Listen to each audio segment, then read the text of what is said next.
A new report on the private healthcare sector could spell relief to the overburdened consumer. The rates that companies charge had left the private healthcare out of reach for many people. Now the Competition Commission hopes its recommendations will ring in the much-needed changes. We believe that the sector, its actual fact, is not regulated at all. So practitioners and hospital groups, for example, beyond being licensed to operate, they're really not held to account. So we tried to look at the pricing issues.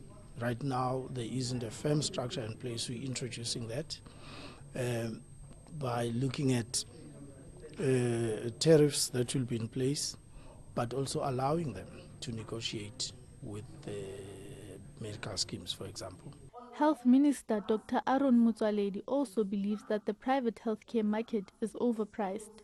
Since 2009, I've been complaining of the exorbitant cost of private healthcare and complaining that many South Africans, even those on medical aid, are not going to be able to afford it, or were not affording it even at that time.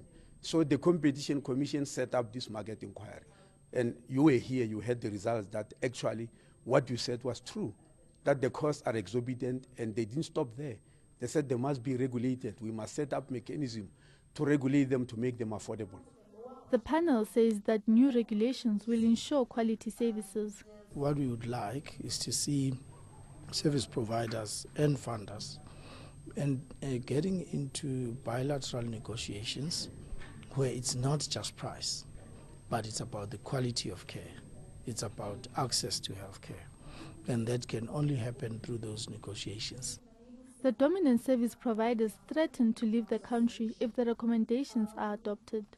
However, the health minister says they will go ahead with trying to ensure a fair and affordable market.